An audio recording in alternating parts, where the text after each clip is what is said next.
ஆயிரம் ஆயிரம் நன்மைகள் அனுதினம் என்னை சூழ்ந்திட கிருபை இரக்கம் அன்பும் கொண்டிரே. ஆயிரம் ஆயிரம் நன்மைகள் அனுதினம் என்னை சூழ்ந்திட கிருபை இரக்கம் அன்பும் கொண்டிரே. நல்ல எபினேசராய் என்னை நடத்தி வந்திரே, நன்றி சொல்ல வார்த்தை இல்லையே. நல்ல எபினேசராய் என்னை நடத்தி வந்திரே, நன்றி சொல்ல வார்த்தை இல்லையே. ஆயிரம் ஆயிரம் நன்மைகள் அனுதினம் என்னை சூழ்ந்திட கிருபையும் இரக்கமும் அன்பும் கொண்டிரே.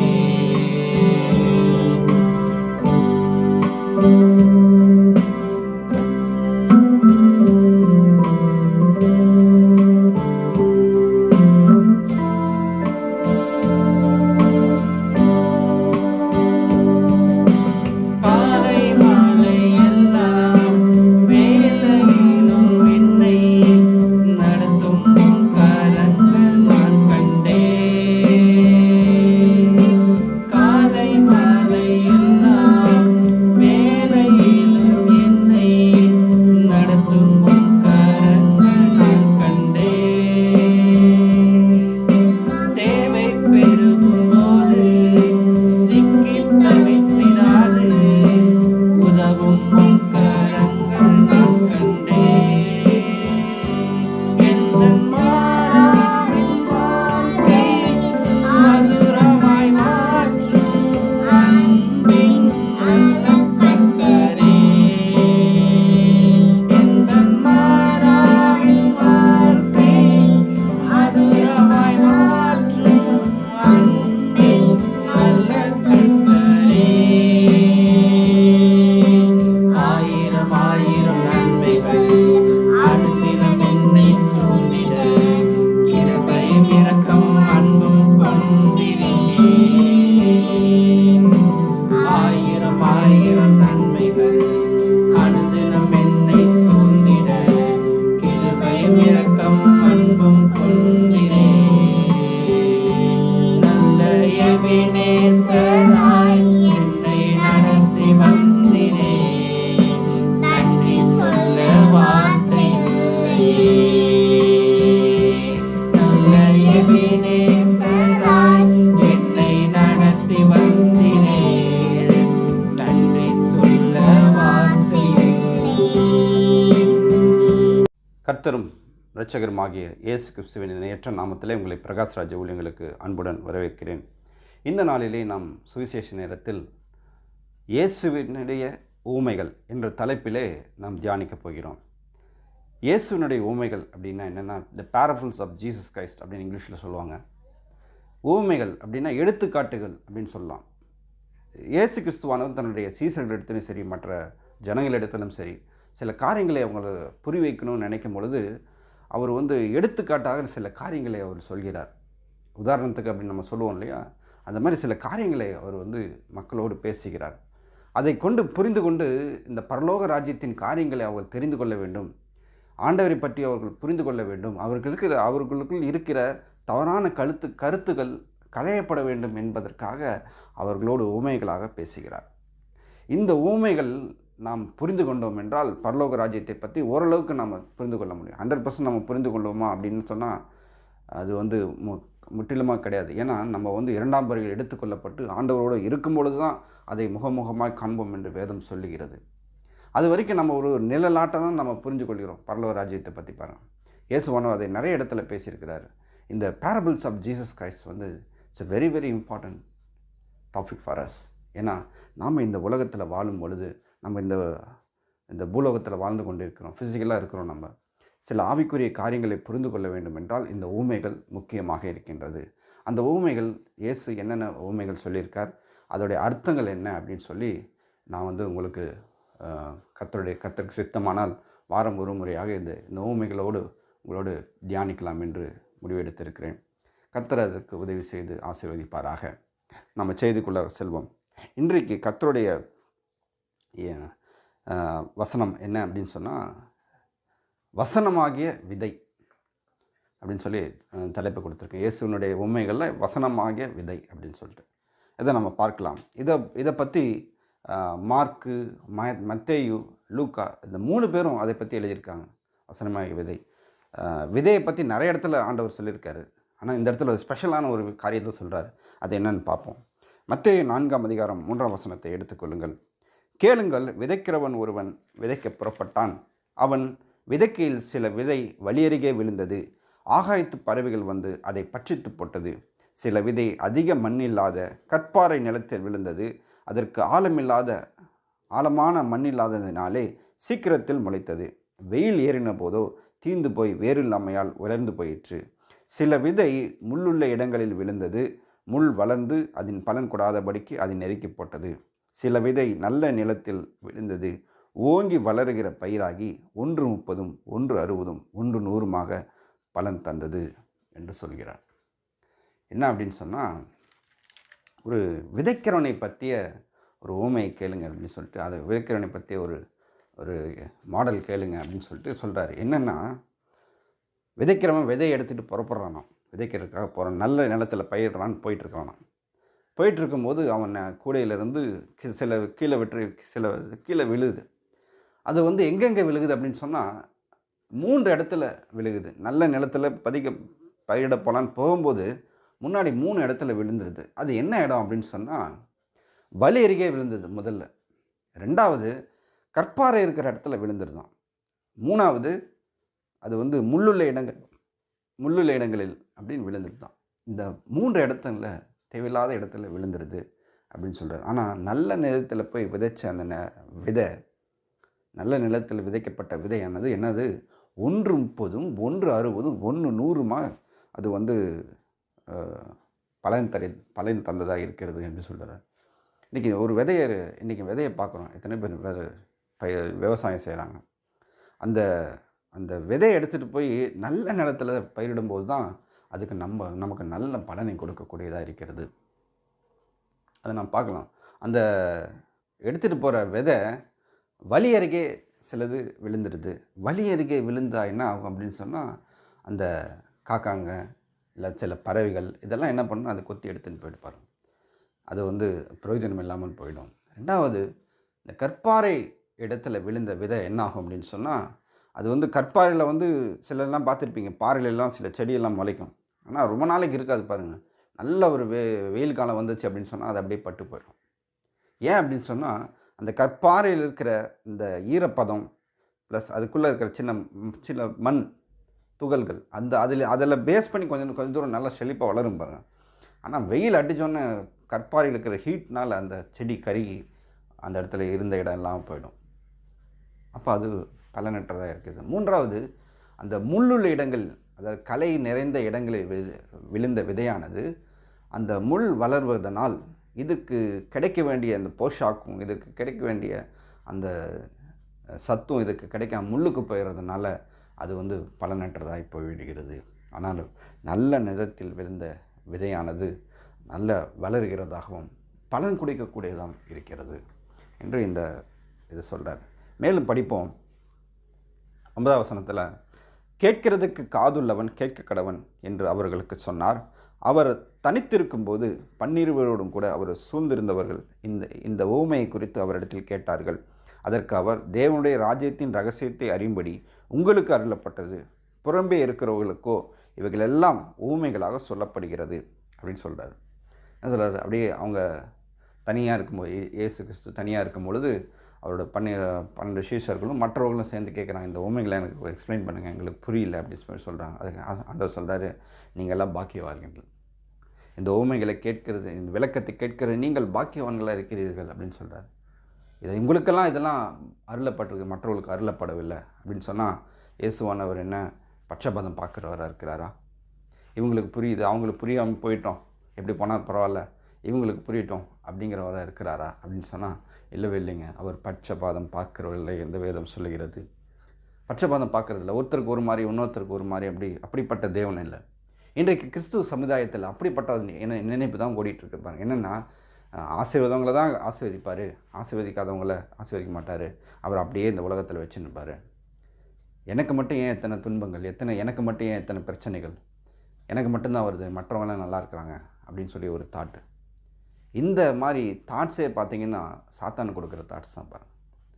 இது நமக்குள்ளாக எழுகிற தாட்ஸ்னு சில பேர் நினைக்கிறாங்க. இல்லை, சாத்தான் கொடுக்குற தாட்ஸ் இதெல்லாம். இந்த தாட்ஸை நம்ம எடுத்து உள்ளே வச்சுட்டு நம்ம அதன்படி செயல்பட்டுக்கூடாது பாருங்கள். எல்லாத்துக்கும் பின்னாடி நீங்கள் வசனத்தை படிச்சிங்கன்னா தெரியும். வெளி வராத அந்த வசனத்தை நான் படிக்கிறேன். 22வது வசனம். அதுலேயே வெளியரங்கமாகாத அந்தரங்கும் இல்லை, வெளிக்கு வராத மறைப்பொருளும் இல்லை, கேட்கிறவனுக்கு ஒருவன் காதுள்ளவனாக இருந்தால் கேட்க கடவன் என்றார். ஆண்டவர் எல்லாருக்கும் புரிஞ்சுக்கணும், எல்லாரும் வசனத்தை தெரிஞ்சுக்கணும், எல்லாரும் பலன் பெறக்கூடியவர்களாக இருக்கணும்னு சொல்லிட்டு ஆண்டவர் விரும்புகிறார் பாருங்கள். ஆனால் அவருடைய இருதயங்கள் அப்படிப்பட்டதாய் இல்லை, அது கேட்கக்கூடியதாக இல்லை. அதில் குறை கண்டுபிடிச்சி இன்றைக்கி கூட இப்போ பாஸ்டர் பிரசங்கம் பண்ணும்போது அதில் குறை கண்டுபிடிக்கிறவர்கள் நிறைய பேர் இருக்கிறாங்க பாருங்கள். என்ன அவர் வாழ்க்கை என்ன பரிசுத்தமாக இருக்குதா, அவர் என்ன ஒழுங்கா, அவர் கரெக்டாக இருக்கிறாரா எல்லாத்திலையும் அப்படிங்கிற அந்த தவறான கருத்துக்கள் மக்களிடையே இருக்கிறது தவிர, வசனத்தை ஏற்றுக்கொண்டு அதன்படி செய்து அதன்படி நாம் வாழ வேண்டும். அந்த வசனத்தை சொல்லும்போது தேவன் அந்த வசனத்தை கொடுக்குறாரு அப்படிங்கிற அந்த இருதயத்தில் அந்த எண்ணம் இல்லாமல் போகிற அந்த காரணத்தினால் அவங்களுக்கு சில காரியங்கள் விளங்குவதில்லை. உன்னரங்கமாகாத அந்தரங்கும் இல்லை. தேவனிடத்தை ஏதோ மறைச்சி வச்சுக்கிட்டு இதை யாருக்கும் காட்டக்கூடாது அப்படிங்கிற எண்ணம் அவர்கிட்ட கிடையவே கிடையாது. எல்லாரும் புரிந்து கொள்ள, வசனத்தை தெரிந்து கொள்ள வேண்டும், அதன் விளக்கத்தை புரிந்து கொள்ள வேண்டும் என்று விரும்புகிறவர். ஒரு சிலர் நினைக்கிற மாதிரி இவங்களுக்கெல்லாம் ஆண்டவர் ப்ளஸ் பண்ணுவார், இவங்களுக்கெல்லாம் ப்ளஸ் பண்ணல அப்படிங்கிற தாட்டு பாட்டுங்க இந்த உலகத்தில் நாம் பார்க்கிறோம். நான் கூட சிறு வயதில் நான் அப்படி தான் நினச்சேன் பாருங்கள். நல்லா படிக்கிற பசங்களை தான் படிக்க வைப்பார், நல்லா படிக்காத பசங்களை ப்ளஸ் பண்ண மாட்டார் அப்படின்னு சொல்லி சொன்னேன். ஆனால் ஆண்டவர் எல்லாம் பட்சபாதம் பார்க்குறவர் இல்லை அப்படின்றத நான் சில காலங்களுக்கு பின் புரிந்து கொண்டேன். அவர் யாருக்கும் இவருக்கு ஒரு மாதிரி அவங்களுக்கு ஒரு மாதிரி ஆசீர்வதிக்கிற தேவன் அல்ல. எல்லாத்துக்கும் ஒரே மாதிரி ஆசீர்வாதத்தை வைத்திருக்கிறார். அதை பெற்றுக்கொள்கிறதுல தான் நம்ம சில பிரச்சனைகளை பார்க்கிறோம். அதுதான் நம்ம இந்த ஊமைகளை பார்க்குறோம் பாருங்கள். எல்லாரையும் ஆசீர்வதிக்கணும்னு ஆசைப்படுறாரு அவர். ஒரு தேவன், கடவுள், இந்த எல்லாத்தையும் படைத்தவர். அவர் எல்லா மனிதர்களும் நன்றாக இருக்க வேண்டும், எல்லாரும் நன்றபடியாக வாழ வேண்டும் என்று விரும்புகிறவர். சில பேர்லாம் இப்படி பிரசங்கம் பண்ணுறாங்க. அதாவது சில பேர்த்தெல்லாம் அவர் ப்ளஸ் பண்ணல, சில பேர்லாம் நரகத்துக்காக அதை உருவாக்கப்பட்டவர்கள் அப்படின்னு நினைக்கிறாங்க. கிடையவே கிடையாது. எல்லாரும் ரட்சிக்கப்பட வேண்டும். மனம் திரும்புகிற ஒரு பாவை நிறுத்தமாக பரலோக ராஜ்யம் மிகவும் சந்தோஷமாக இருக்கிறது அப்படின்னு சொல்கிறார். 99 ஆடுகளை விட்டு ஒரு ஆடுகளை தேடி போகிற ஒரு நம்முடைய தேவன் அப்படிப்பட்டவராக இருக்கிறார். இதை நமக்கு எப்போ புரிந்து கொள்ள வேண்டும் பாருங்கள். செய்திக்குள்ளே போவோம். அதாவது அவர் என்ன சொல்கிறாரு, இவைகளெல்லாம் தனித்து இருக்கும்போது அவர்கள் கேட்கும் பொழுது உங்களுக்கெல்லாம் அருளப்பட்டிருக்குது, அவங்களுக்கெல்லாம் அருளப்படலை அப்படின்னு சொல்கிறார். ஏன் அப்படின்னு சொன்னால் 12ஆம் வசனத்தில் சொல்கிறாரு, அவர்கள் குணப்படாத படிக்கும், பாவங்கள் அவர்களுக்கு மன்னிக்கப்படாத படிக்கும், அவர்கள் கண்டும் காணாதவர்களாகவும் கேட்டும் உணராதவர்களாகவும் இருக்கும்படி இப்படி சொல்லப்படுகிறது என்றார். மீண்டும் இந்த வசனம் தவறாக போதிக்கப்படும். என்னென்னா, சில பேர் அப்படியே வச்சுருக்கிறாரு, குணப்படாத படிக்க வச்சுருக்கிறாரு, சில பேர் கேட்டு உணராத படிக்க வச்சுருக்கிறாரு அப்படின்னு சொல்லி நம்ம இந்த வசனத்தை தவறாக மேற்கோள் காட்டுகிறார்கள். இல்லவே இல்லைங்க. அதாவது அவருடைய இருதயம் சரியாகவில்லை. இன்றைக்கு நிலம் இருக்குது அப்படின்னு சொன்னால் அந்த நிலத்தை நல்லா நிலத்தை அப்படியே போட்டோம்னா தரிசு நிலமாயிடும். தரிசு நிலம்னா ஒன்றுக்கும் உபயோகப்படாத நிலமாயிடும். அந்த நிலத்தை எடுத்து அதை நன்றாக அதை நோண்டி டிராக்டர் வச்சு உழுவாங்க பாருங்கள். நல்லா உழுது அதுக்கு வேண்டுகிற சத்து உரமெல்லாம் போட்டு அதுக்கு பூச்சிக்கொல்லியெல்லாம் அடித்து அந்த மண்ணை பதப்படுத்தி அதுக்கப்புறம் அந்த விதையை போட்டோம்னா அது வளரக்கூடியதாக இருக்கிறது. இன்றைக்கு நம்மளுடைய நம்மளுடைய இருதயம் எப்படிப்பட்டதாக இருக்க வேண்டும் என்றால் அப்படிப்பட்டது நாம் பராமரிக்கிறவர்களாம் நாம் இருக்கிறோம். அந்த இருதயத்தை நாம் பராமரிக்கணும் பாருங்கள். அப்படி ஆனால் அந்த இருதயத்தை பராமரிக்காத சில பேர் அங்கே நிற்கிறாங்க. இன்றைக்கு நாம் பார்க்க முடியுது. இருதயத்தை பராமரிக்காதவர்கள் இன்றைக்கு ஆயிலத்துக்கு போகிறாங்க வராங்க, என்னாலும் அது பலன் கிடைக்காது பாருங்கள். இருதயத்தை நாம் பண்படுத்த வேண்டும், அந்த இருதயத்தை நாம் சரி செய்ய வேண்டும். அதோட பொறுப்பு நம்ம கையில் இருக்குது பாருங்கள். அப்படி இருந்தது அப்படின்னு சொன்னால் இந்த விதை நமக்கு எப்படி நிலத்தில் போட்டால் நல்ல பலன் கொடுக்குமோ அதே மாதிரி இந்த வசனத்தை நம்ம இருதயத்தில் வைக்கும்போது பலன் கொடுக்கக்கூடியதாக இருக்கிறது. மேலும் பார்க்கலாம், பின்பு அவர்களை நோக்கி, இந்த ஊமையை நீங்கள் அறியவில்லையா? அறியாவிட்டால் மற்ற ஊமைகளை எல்லாம் எப்படி அறிவீர்கள்? விதைக்கிறவன் வசனத்தை விதைக்கிறான். வசனத்தை கேட்டவுடனே சாத்தான் வந்து அவர்கள் இருதயங்களில் விதைக்கப்பட்ட வசனத்தை எடுத்து போடுகிறான். இவர்களே வசனம் விதைக்கப்படுகிற வழி அருகானவர்கள் என்றார். அதாவது வசனம் ஆண்டவர் வசனத்தை கொடுக்குறார். இன்றைக்கு சர்ச்சில் போதிக்கிறான். அந்த போதிக்கும் பொழுது என்ன பண்ணோம் அப்படின்னு சொன்னால், அதை இருதயத்துக்குள்ளே உள்ளாக நாம் வைத்து கொள்ள வேண்டும். இன்றைக்கு நான் பல சூழ்நிலைகளை பார்க்கும் பொழுது அந்த பாட்டு நேரத்தில் அவ்வளோ பரவசம் அடைகிறாங்க, ஆவியில் நிறைஞ்சிறாங்க, துதிக்கிறாங்க, தேவனை குதிக்கிறாங்க, எல்லாம் பண்ணுறாங்க பாருங்க. ஆனால் பிரசங்க நேரத்தில் அப்படியே ஓரமாக போய் அப்படியே உட்காந்துக்குவாங்க. செவத்தை எங்கன்னா அந்த பில்லர் இருக்கான்னு பார்ப்பாங்க. அந்த பில்லரில் போய் அப்படி சாஞ்சு அப்படியே உட்காந்துக்குவாங்க. அப்படி சாஞ்சு உட்காந்து அப்படியே கேட்பாங்க. ஏன்னா வசனத்தை பற்றி பெரிய அறிவு அவங்களுக்கு கிடையாது பாருங்கள். அது சர்ச்சுக்கு வந்துட்டால் போதும், நம்மளுக்கு பிளெஸ்ஸிங் வந்துடும். சர்ச்சுக்கு போய் காலை வச்சுட்டா போதும், அது பாஸ்டர்கிட்ட போய் ஒரு தடவை ப்ரேயர் பண்ணிட்டா போதும், நம்மளுக்கு ஆசீர்வாதம் வந்துடும் அப்படின்னு ஒரு தவறான கருத்து நிலவுகிறதை பார்க்க முடியுது. எப்படியாச்சும் அந்த பிரசங்கம் முடிச்சுட்டு கடைசியாக அந்த கை வச்சு ஜெயிப்பார் இல்லையா, அந்த ஜெபிக்கும் பொழுது அந்த ஆசீர்வாதம் வந்துடும் அவங்களுக்கு அப்படின்னு நினைக்கிறாங்க. கிடையவே கிடையாதுங்க. அப்படி நம்ம ஜெபிச்சா அந்த ஜெபம் பலனற்றதாக போய்விடும். நமக்குள்ள ஆவியானவர் இருந்து நம்மளுடைய கிரியை செய்யணும் அப்படின்னு சொன்னால் வசனங்களை கேட்க வேண்டும், வசனங்களை உள்வாங்கி கொள்ள வேண்டும். எத்தனை பேர் இது பண்ணுறோம்? உள்ளே போகிறதில்ல பாருங்கள். வெளியிலே இருக்குது. அவங்களால உள்ளே எடுத்துகிட்டு போக முடியல. அப்படிப்பட்டவர்களாக இருக்கிறார்கள். அவங்கள பற்றி, ஆண்டவரை பற்றி ஒரு சரியான எண்ணம் கிடையாது பாருங்கள். அவங்க சர்ச்சுக்கு போனால் ஆசீர்வாதம், அவ்வளோதான். பாஸ்ட்டை கை வச்சு ஜெபிச்சா ஆசீர்வாதம் கிடையாது. அந்த வசனம் உள்ள இல்லை அப்படின்னு சொன்னால் எந்த பாஸ்ட் இந்த உலகத்திலே மிகப்பெரிய பாஸ்ட் கை வச்சு ஜெபிச்சா கூட அவங்களுக்கு எந்த பலனையும் தராது. கேத்ரின் கூமன் அப்படின்னு சொல்லிட்டு ஒரு மிகப்பெரிய ஒரு பிரசங்கியார். அவங்க ஒரு பெண். அவங்க அமெரிக்கா தேசத்தில் இருந்தாங்க. அவங்க 80களிலே 90களிலே பார்த்திங்கன்னா மிக வல்லமையாக பிரசங்கம் பண்ணவங்க, வியாதிஸ்தரை குணப்படுத்தினவங்க, சுகமளிக்கும் ஆராதனை செய்தவங்க. அவங்க மீட்டிங்ஸில் நிறைய வியாதிஸ்தர்கள் கூட்டிகிட்டு வருவாங்க. ஆனால் ஒரு 1000 பேர்கிட்ட அந்த வீல் சேர்லேயும் அந்த ஸ்ட்ரெச்சர்லேயும் படுத்திருப்பாங்க. ஆனால் அன்றைக்கு குணமாக்கணவங்களுடைய எண்ணிக்கை பார்த்திங்கன்னா சொற்பமாக தான் இருக்குமா. இதெல்லாம் அப்படியே திரும்பி எடுத்து வீட்டுக்கு போவாங்களாம். ஏன் அப்படி ஆண்டவர் சொற்பம் பேரை தான் குணப்படுத்த வல்லவராக இருக்கிறாரா, மீதியெல்லாம் குணப்படுத்த வல்லவர் கிடையாதா அப்படின்னு பார்த்தோம்னா, அவங்களுடைய இருதயம் தேவனுடைய வசனத்தை ஏற்றுக்கொள்வதற்கு உகந்ததாய் அன்றைக்கு அவங்க நொறுக்கப்பட வேண்டும். அவங்க நிலைமை மாறணும், ஆண்டவர் இன்னும் ஏற்றுக்கொள்ளணும். அதாவது அவங்கெல்லாம் இன்றைக்கி கூட பார்த்திங்கன்னா எத்தனையோ பேர் ரட்சிக்கப்படுறாங்க, இயேசுவை ஏற்றுக்கொள்கிறாங்க. ஆனால் பார்த்திங்கன்னா அவங்க அந்த சுகத்துக்கு மட்டும்தான், சுகம் பெற்ற உடனே ஆண்டவர் மறந்துடுவாங்க பாருங்கள்.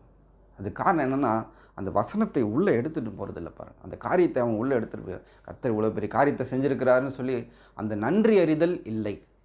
அதனால தான் அவங்களால சில காரியங்களில் பெருசாக வர முடியல பாருங்கள்.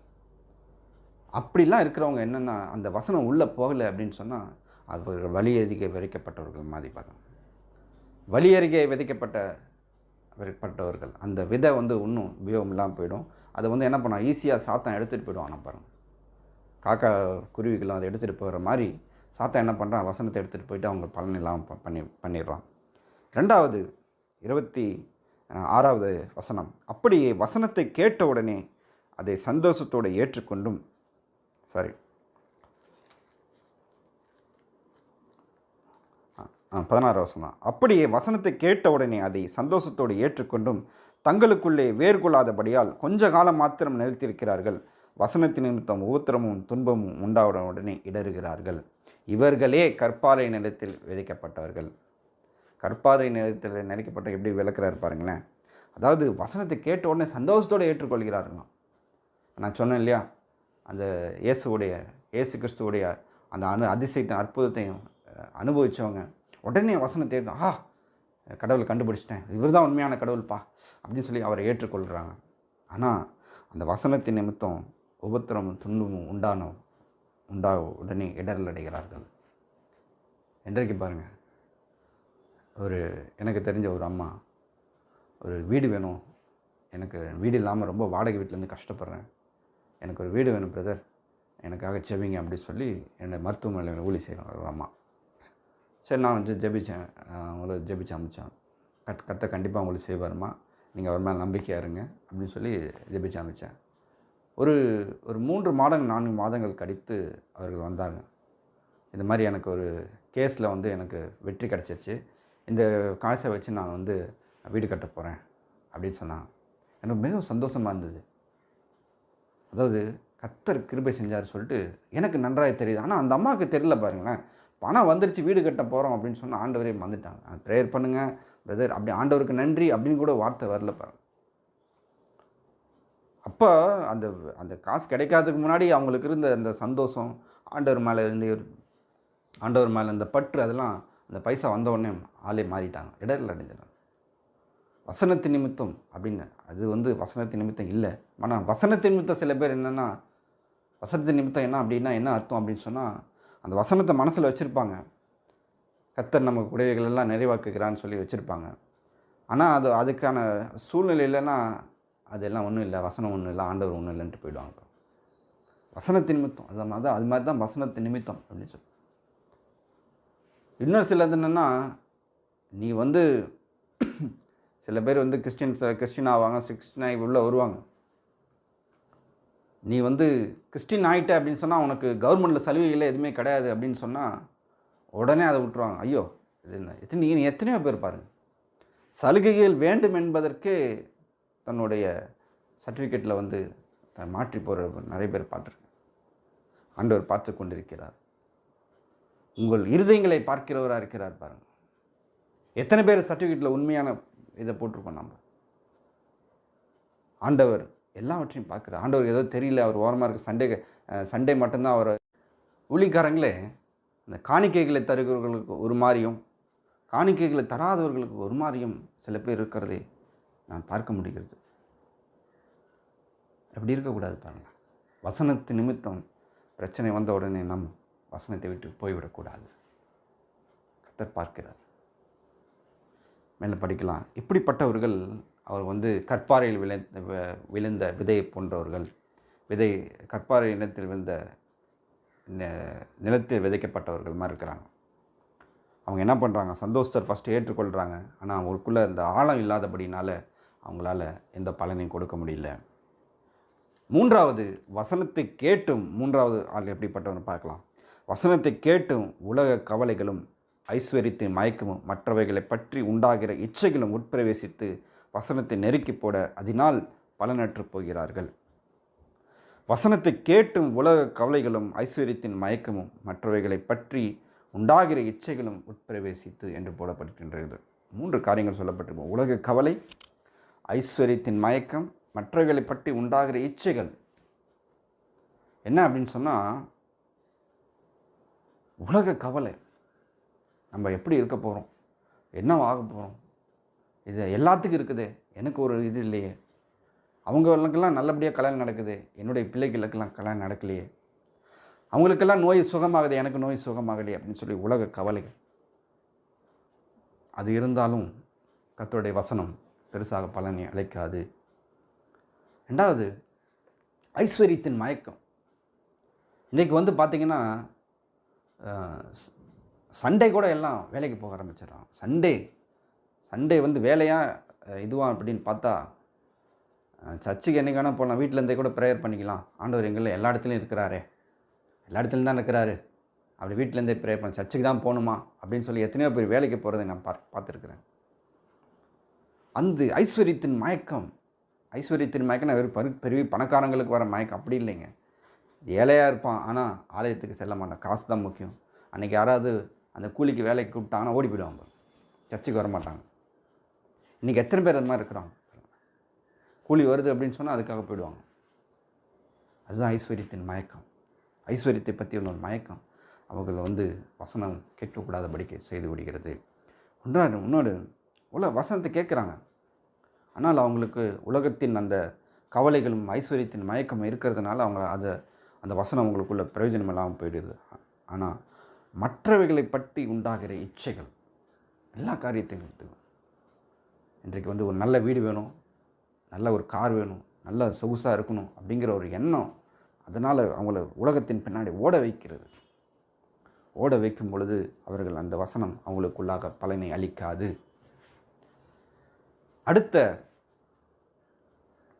அடுத்த காரியத்துக்கு அவங்களால வசனத்தில் அடுத்த லெவலுக்கு போக முடியாது பாருங்கள். இப்படிப்பட்டவங்க தான் அந்த முள்ளுள்ள இடத்தில் விதைக்கப்பட்டவர்கள். அந்த முள் என்னென்னா சாத்தான் போகிற அவனுடைய அந்த முள் அவர்களை நெருக்கி போட்டு விடுகிறது. இந்த உலக கவலைகளும் ஐஸ்வர்யத்தின் மயக்கமும் மற்றவர்களை பற்றி இருக்கிற அந்த இச்சைகளும் இருப்பதால் அவர்களால் பலன் கொடுக்க முடிவதில்லை. மேலே என்ன அப்படின்னு சொன்னால், வசனத்தை கேட்டு அதை ஏற்றுக்கொண்டு 1:30, 1:60, 1:100 பலன் கொடுக்கிறார்கள். இவர்களே நல்ல நிலத்தில் விதைக்கப்பட்டவர்கள் என்றார். அந்த நல்ல நிலத்தில் விதைக்கப்பட்ட விதை எப்படி 30, 60, 100 பலனை கொடுக்கிறதோ, அதே போல் நல்ல இருதயத்தில் விதைக்கப்பட்ட வசனம் பலனை கொடுக்கக்கூடியதாக இருக்கிறது. இன்றைக்கு நாம் நல்ல நிலத்தை போல நம்மளுடைய இருதயத்தை வைத்து கொண்டு இருக்கிறோமா? இது ரொம்ப முக்கியம் பாருங்கள். இதை நம்ம தான் சரி செய்யணும் பாருங்கள். ஆண்டவரே இருதயத்தை புதுப்பிங்க அப்படின்னு சொல்லி நம்ம சொல்லும் பொழுது, ஆண்டவர் உள்ளே நம்ம அவருக்கு இடம் கொடுக்கும் பொழுது அவர் சரி செஞ்சிருவார் பாருங்கள். ஒவ்வொரு காரியமாக சரி செய்வோம். அதுக்கு நம்ம துணை செய்யணும் பாருங்கள். வெறும் ஏதோ நம்ம எல்லாரும் சர்ச்சுக்கு போகிறாங்க, எல்லோரும் கோயிலுக்கு போகிறாங்க, நம்ம சர்ச்சுக்கு போகிறோம், மசூதிக்கு போகிறாங்க, நம்ம சர்ச்சுக்கு போகிறோம் அப்படிங்கிற இதில் இல்லைங்க. இயேசு வித்தியாசமான கடவுள். இயேசு ஒரு வித்தியாசமானவர். உங்கள் வாழ்க்கையை மாற்றக்கூடியவர், உங்களுடைய நிலையை மாற்றக்கூடியவர், உங்களை உயர்த்தக்கூடியவர், உங்களை பராமரித்து வெற்றி பெற செய்யக்கூடியவர் நம்முடைய இயேசு கிறிஸ்து பாருங்கள். நாம் புரிந்து கொள்ள வேண்டும் இதை. மேலும் படிப்போம். அவர்கள் 20வது வசனம், வசனத்தை கேட்டு ஏற்றுக்கொண்டு 1:30, 1:60, 1:100 பலன் கொடுக்கிறார்கள். இவர்களே நல்ல நிலத்தில் விதைக்கப்பட்டவர்கள். நாம் நல்ல நிலத்தில் விதைக்கப்பட்டவர்களாக இருக்கிறோமா? நாம் சற்று ஆராய்ந்து பார்ப்போம். நம்ம அவனை விட நான் நல்லவனாக இருக்கிறேன், அவன் தண்ணி அடிக்கிறான், அவன் சிகரெட் குடிக்கிறான், அவன் சில காரியங்கள் பண்ணுறான், சில தவறுகள்லாம் பண்ணுறான், நான் அப்படி இல்லை அப்படின்னு சொல்லி நம்மளே ஒரு மாய ரைச்சியஸ்னஸ், ஒரு வேனிட்டி, ஒரு மாயை இருக்கிறது பாருங்கள் சில பேருக்குள்ள. நம்ம அவங்களுக்குள்ளாக தவறாக அவர்களை புரிந்து கொண்டு இருக்கிறார்கள். நம்ம வசனத்தோடு ஒத்து பார்க்க வேண்டும். மற்றவர்களோடு we should not compare with others, we should compare with the Bible. பைபிளில் காணப்படுகிற அந்த பரிசுத்தத்தை நாம் பெற்றிருக்கிறோமா, அதை தான் கம்பேர் பண்ண பாருங்கள். we should not compare with other persons. மற்றவர்களோடு நம்ம கம்பேர் பண்ணும்போது நம்ம அந்த சரியான இதை நாம் அடைய முடியாது. வேதத்தோடு நம்ம கம்பேர் பண்ணும்போது தான் நான் எப்படிப்பட்டவனாக இருக்கிறேன்னு சொல்லி நான் இன்னும் நல்லவனாகணும், இன்னும் வேதத்தின்படி வாழணும், இன்னும் வேதத்தின் காரியங்களை நான் புரிந்து கொள்ளணும்னு சொல்லி அதுக்குள்ளே போக நம்ம பரிசுத்தமாகிடும் பாருங்கள். பரிசுத்தமாக இருக்கிறவன் இன்னும் பரிசுத்தமாக இருக்கட்டும் நம்ம வெளிப்படுத்தல படிக்கிறோம் இல்லையா? அதே மாதிரி நம்ம இன்னும் பரிசுத்தமாகணும் அப்படின்னு சொன்னால் வசனத்துக்குள்ளாக நாம் அதிகமாக இடைப்பட வேண்டும். வசனத்தை நிறைய கேட்கணும் பாருங்கள். அது மட்டும் இல்லை, நல்ல நிலத்தில் விதைக்கப்பட்ட விதை எப்படி வளருகிறது, நல்ல நிலம் அப்படின்னு சொல்கிறது எப்படிப்பட்டதாக இருக்கிறதுன்னு சொல்லிட்டு லூக்கா 8ஆம் அதிகாரம் 15ஆம் வசனத்தில் படிக்கலாம். நல்ல நிலத்தில் விதைக்கப்பட்டவர்கள் வசனத்தை கேட்டு அதை உண்மையும் நன்மையுமான இருதயத்திலே காத்து பொறுமையுடனே பலன் கொடுக்கிறவர்களாய் இருக்கிறார்கள் அப்படின்னு சொல்கிறார். என்ன அருமையான வசனம் பாருங்களேன். அதாவது நல்ல நிலத்தில் விதைக்கப்பட்டவர்கள் எப்படி இருக்காங்கன்னா, அதாவது என்ன சொல்கிறாருன்னா, ஒரு நல்ல இருதயத்தை கொண்டவர்கள் எப்படி இருக்கிறாங்க அப்படின்னு சொன்னால், வசனத்தை கேட்கிறார்கள், அதை உண்மையும் நன்மையுமான இருதயத்திலே காத்து கொள்ளுகிறார்கள். அது ரொம்ப அவசியம் பாருங்கள். அவங்க நல்லவங்களாக இருக்கலாம், வசனத்தை வந்து புரிஞ்சிருக்கலாம், ஆனால் அந்த இருதயத்திலே அந்த காத்து கொள்ள வேண்டும். அதுதான் முக்கியம் பாருங்கள். அது வெறுமையாக காத்து கொள்ளுதல் அப்படின்னு சொல்லி போடல, பொறுமையுடனே காத்து கொண்டு பலன் கொடுக்கக்கூடியவர்களாக இருக்கிறார்களாம். காத்து கொள்வது மட்டும் இல்லை, பொறுமையுடன். சில டைம் பொறுமை தேவைப்படுது பாருங்கள். நம்ம வந்து நல்லவங்களாக இருக்கிறோம், சில காரியங்களை செய்யணும்னா டப்புன்னு வந்து எல்லாம் நல்ல விஷயமாக கிடைச்சிடாது. நான் கூட சில சமயங்களில் எத்தனையோ காரியங்களில் நான் வந்து சில உடனே அந்த பலன் கொடுக்கணும்னு எதிர்பார்ப்பேன் பாருங்கள். ஆனால் கர்த்தர் அப்படிப்பட்டவர் இல்லை. அவருடைய நேரம் கொஞ்சம் லாங்காக இருக்கும், ஆனால் பர்ஃபெக்டாக இருக்கும் பாருங்கள். அப்படிப்பட்டவர் நம்மளுடைய தேவன். அப்படி பர்ஃபெக்டாக கொடுக்குறவர் நம்ம தேவன். பலன் கொடுக்கக்கூடிய காத்து நம்ம அதனால் என்ன பண்ணோம் அப்படி சொன்னால், இருதயத்திலே காத்து பொறுமையுடனே இருந்தோம் அப்படின்னு சொன்னால் நாம் பலன் கொடுக்கக்கூடியவர்களாக இருப்போம். அப்படிப்பட்டவர்களாய் நாம் இருக்க வேண்டும் என்று தேவன் எதிர்பார்க்கிறார் பாருங்கள். நம்ம இந்த வசனத்தில் எந்த விதமான இதுவும் கிடையாது பாருங்கள். எல்லா வசனமும் தேவ ஆவியால் அருளப்பட்டிருக்கிறது என்று சொல்லப்பட்டிருக்கிறது. 2 தீமோத்தேயு 3:16 சொல்லுகிறது, வேத வாக்கியங்கள் எல்லாம் தேவ ஆவியால் அருளப்பட்டிருக்கிறது என்று சொல்லப்பட்டிருக்கிறது. இதெல்லாம் இங்கே இந்த வசனம் எல்லாமே ஏதோ யாரோ பிரிண்ட் பண்ணி கொடுத்துருக்காங்க இல்லை. இந்த வசனங்கள் எல்லாம் தேவ ஆவியால் அருளப்பட்டிருக்கிறது. தேவ ஆவியார் அருளப்பட்ட இந்த வசனத்தை நாம் எடுத்து உள்ளே வைத்து அதை நாம் காத்துக்கொண்டு பொறுமையுடனே இருக்கும் பொழுது நாம் பலன் கொடுக்கக்கூடியவர்களாக இருப்போம். எத்தனை பேர் இன்றைக்கி நம்ம பலன் கொடுக்கக்கூடியவர்களாக இருக்கிறோம்? இதன்படி நாம் செய்யும்போது நாம் பலன் கொடுக்கக்கூடியவர்களாக இருப்போம். இது ஒரு மிகப்பெரிய ஒரு விஷயங்க. வாழ்க்கையில் இந்த உலகத்தில் வாழ்கிறோம். இந்த கஷ்டமான இந்த உலகத்தில் வாழும் பொழுது எல்லாமே இருக்குது பாருங்கள். எப்படி வந்து முள் இருக்குதோ, கல் இருக்குதோ, வலியருகே விதைக்கப்பட்ட விதை இருக்குதோ, அதே போல் இந்த உலகத்தில் எல்லா பிரச்சனைகளும் சூழ்ந்து நம்ம இருக்கிறது. ஆனாலும் நாம் நம்முடைய வாழ்க்கையை நன்றபடியாக வாழ முடியும் என்பது இந்த வசனம் நமக்கு சொல்கிறது. நாம் என்ன பண்ண வேண்டும்? நல்ல இருதயத்திலே அந்த விதை நிலத்தை எப்படி பாதுகாக்கிறதோ அதே மாதிரி நாம் வந்து வசனத்தை இருதயத்தில் வைத்து நாம் காத்து பொறுமையுடனே இருக்கும் பொழுது நாம் பலன் கொடுக்கக்கூடியவர்களாக இருப்போம். எல்லா காரியத்திலும் ஆசீர்வதிக்கப்பட்டவர்களாக இருப்போம். இன்றைக்கி நாம் பிரச்சனையின் மத்தியில் இருக்கிறீங்களா? இந்த வசனத்தை கவனிங்க. நாம் பலன் கொடுக்கக்கூடியவர்களாக இருப்போம் என்று வேதம் சொல்லுகிறது. இன்றைக்கு நாம் உறுதி எடுப்போம். வசனத்தை உள்ளே வைத்து நம்ம சொல்லுவோம், நான் பலன் கொடுக்கக்கூடியவன் அப்படின்னு சொல்லுங்களேன். நான் பலன் கொடுக்கக்கூடியவன். நம்ம வந்து வெறுமனே இல்லை, பலன் கொடுக்காதவன் அல்ல, நான் பலன் கொடுக்கக்கூடியவன். கர்த்தர் நம்மளை மாற்றுவார். கர்த்தர் அப்படி நம்ம பலன் கொடுக்காமல் இருக்கிறோம் அப்படின்னு நினைக்கிறோமா? அவனோட ஆண்டவர்கிட்ட கேட்போம், ஆண்டவரே நான் பலன் கொடுக்கக்கூடியவனாக இருக்கணும் சுவாமி அப்படின்னு சொல்லும்போது அவர் எங்கள் இருதயத்துக்குள்ளே வாங்க கர்த்தாவே அப்படின்னு சொல்லும்போது உள்ளே வருவார். உங்களை பலன் கொடுக்கக்கூடியவர்களாய் மாற்றுவார். அது மட்டும் இல்லை, மத்தேயுவில் சொல்லப்பட்டிருக்கு. அதாவது மத்தேயு 13ஆம் அதிகாரம் 23வது வசனம் சொல்லப்பட்டிருக்கு. இந்த நல்ல நிலத்தை பற்றிய ஒரு வசனம். அது நல்ல நிலத்தில் விதைக்கப்பட்ட மத்தேயு 13:23.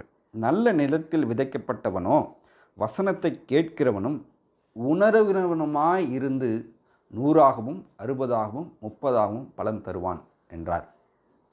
ஆண்டவர் சொல்கிறாரு, நல்ல நிலத்தில் விதைக்கப்பட்டவன் வந்து என்ன பண்ணுறான்? வசனத்தை கேட்கிறவனும் உணர்கிறவனுமாய் இருந்து. இங்கே வந்து லூக்காவில் சொல்லப்பட்டிருக்கு. லூக்காவில் 15 வசனம் படித்தோம் இல்லையா?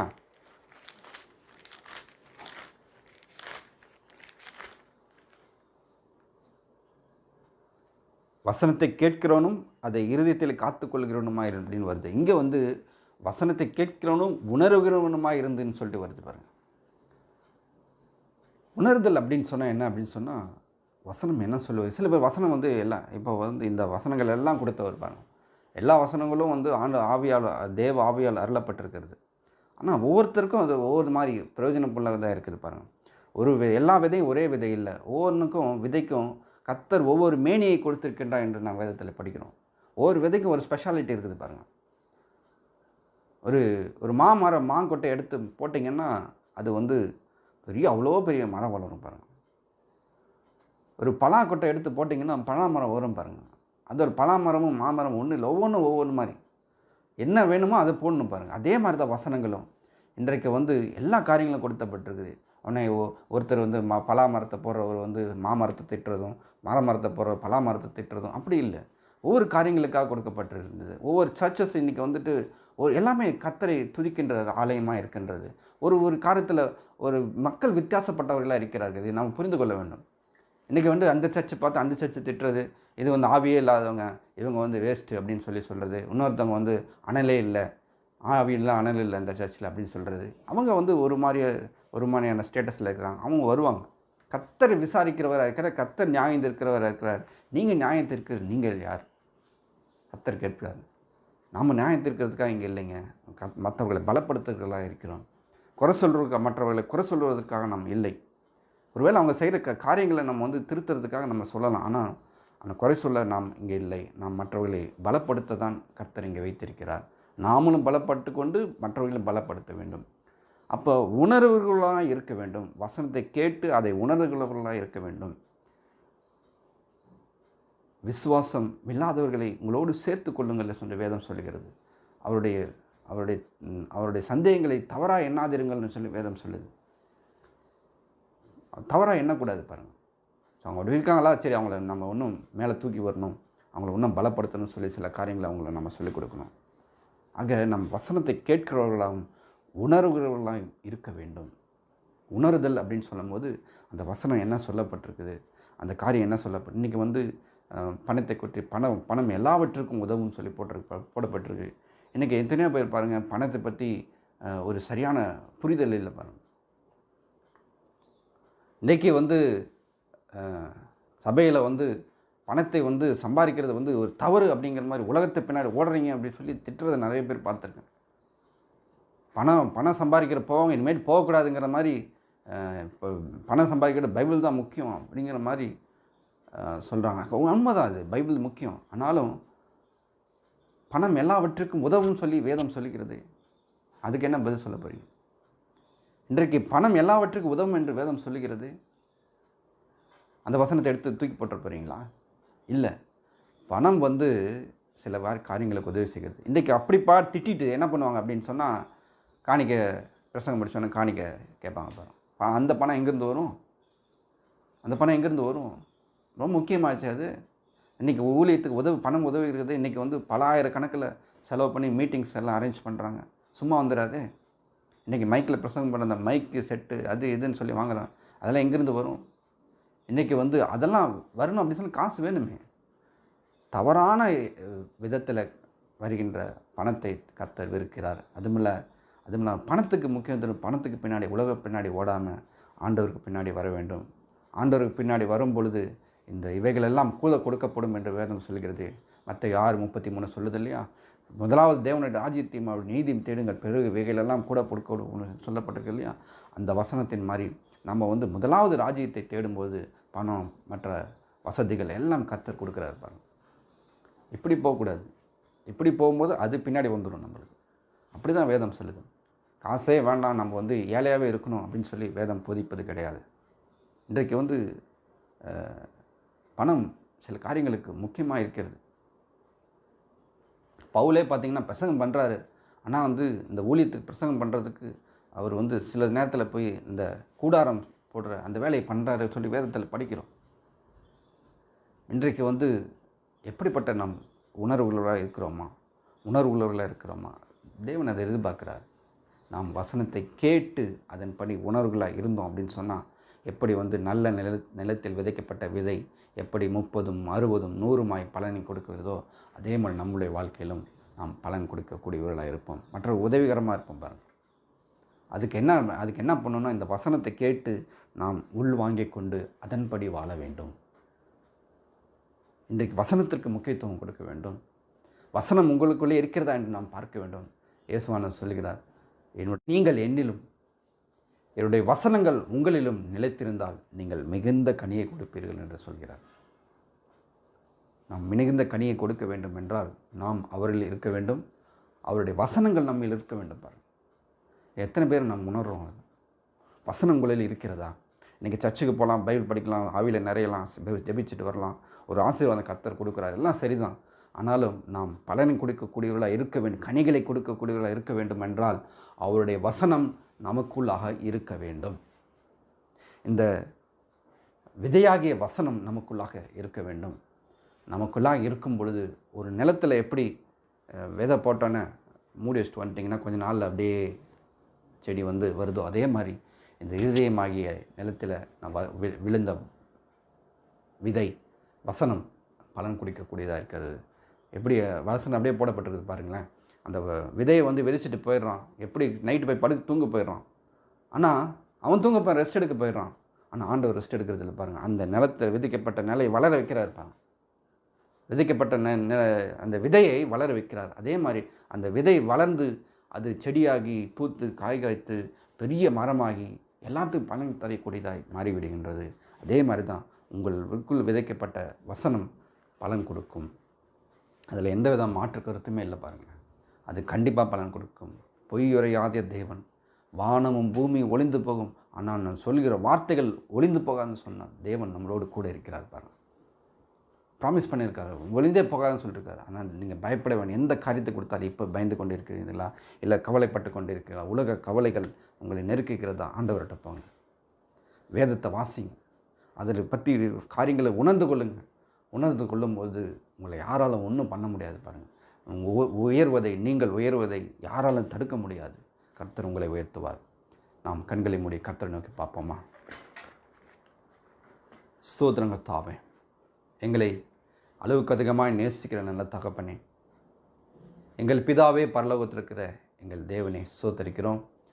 ஆண்டவரே, வேலைக்காக நாம் நன்றி தெரிவிக்கிறோம் சுவாமி. இதோ கேட்டுக்கொண்டிருக்கிற ஒவ்வொருவரையும் நீர் பார்த்து கொண்டிருக்கிறீர் சுவாமி. அவள் உள்ளங்களை பார்க்கிறீர் கர்த்தாவே. மனிதனோ முகத்தை பார்க்கிற நீரை உள்ளம் திரியங்களை ஆராய்ந்து அறிகிற தேவனாக இருக்கிறீர் என்று வேதம் சொல்கிறது கர்த்தா. நீர் உள்ளத்தை பார்க்கிறீர். அவருடைய இருதயத்தை நீர் மாற்ற வேண்டுமா ஜெபிக்கிறோம் கர்த்தா. அவர்களை ஆசீர்வதிங்க. அவருடைய தேவைகளை சந்திங்க கர்த்தா. ஆண்டவரே ஸ்தோத்திரம். உலக கவலைகளை குறித்து கவலைகள் எடுத்து போடுங்க சுவாமி. சாத்தான் அவர்களுக்கு இருக்கிற வசனத்தை எடுத்துக்கொள்ளாதபடிக்கு அவர்களை நீங்கள் ப்ரொடெக்ட் பண்ணுங்கள் கர்த்தாவே. அவர்களை பாதுகாத்து கொள்ளுங்கள். உங்களுடைய தெய்வீக அரவணைப்புக்குள்ளாக அவர் இருக்க வேண்டுமா நான் ஜெபிக்கிறேன் சுவாமி. அவர்கள் எல்லா காரியத்திலும் வாழ்ந்து சுகமாக இருக்க தேவர் கிருபை செய்யுங்க சுவாமி. எனக்கு பிரியமானவனே, உன் ஆத்மா வாழ்வதைப் போல நீ எல்லாவற்றிலும் வாழ்ந்து சுகமாக இருக்க வேண்டும் என்று சொல்கிறீரே கர்த்தா. உன்னுடைய சுகமே அவருடைய எண்ணம். உன்னுடைய நல்வாழ்வை தேவனுடைய ஆசையாக இருக்கிறது என்பதை அவர்கள் புரிந்து கொள்ளட்டும் சுவாமி. உணர்ந்து கொள்ளட்டும். அவர் வாழ்க்கையில் பலன் பெறட்டும் சுவாமி. அவர்கள் பலன் பெறுவது மட்டுமல்லாமல் மற்றவர்கள் பலன் கொடுக்கக்கூடியவர்களாக இருக்கட்டும் கர்த்தாவே. ஆசீர்வதிக்கப்பட்டவர்களாக இருக்கட்டும். அவருடைய தேவைகளை நீர் சந்திக்க வேண்டுமா ஜெபிக்கிறோம். ஆண்டவரை இப்போது கேட்டு கொண்டிருக்கும் போதே அவர் வாழ்க்கையில் ஒரு மாற்றம் நடப்பதாக என்று நான் ஜெபிக்கிறேன் சுவாமி. ஆண்டவரே, அவர்கள் நீண்ட காலமாக எதிர்பார்த்த காரியம் சேர்வதாக என்று நான் ஜெபிக்கிறேன் சுவாமி. ஆனால் என்னோடு சேர்ந்து ஜெபித்து கொண்டிருக்கிற ஒவ்வொருத்தருக்கும் நான் ஜெபிக்கிறேன் சுவாமி. அவருடைய வாழ்க்கை மாற்றத்தை நீர் ஏற்படுத்துவீராக. இந்த நாளினை நீர் ஏற்படுத்துவீராக சுவாமி. ஆசீர்வதிங்க. அவருடைய தேவைகளை எல்லாத்தையும் சந்தித்து போடுகிற என் தேவனாய் கர்த்தர் அவர்களோடு இருக்கிறார் என்பதை அவர்கள் உள்ளத்து ஆழத்திலே உணர்ந்து கர்த்தாவே அவர்கள் வாழ்க்கை நடத்தட்டும் சுவாமி. வியாதிகள் குணமாகட்டும் ஆண்டவரே. பயங்கள் நீங்கட்டும். சோதரங்க கர்த்தாவே, அவர்கள் எதிர்பார்க்கிற காரியங்கள் அவர் கைகூடி வரட்டும் சுவாமி. ஆண்டவரே, உம்முடைய கிருபை அவர்கள் மூடிக்கொள்வதாக கர்த்தாவே. ஒரு நல்ல நிலத்திலே விதைக்கப்பட்ட விதையைப் போல கர்த்தாவே அவருடைய வசனம் அவர் உள்ளத்திலே வேலை செய்யட்டும். அவளை ஆசீர்வதிங்க சுவாமி. பலப்படுத்துங்க. அந்த ஆவிக்குரிய காரியத்தில் அவர்கள் கீழே இருப்பார்களானால் அவளை மேலே தூக்கி கொண்டு வர வேண்டும் ஆட்சேபிக்கிறோம். அவள் வசனத்தை கேட்கவும் அவங்கள சூழ்நிலை எல்லாத்தையும் நீ மாற்றி போடுங்க கர்த்தாவே.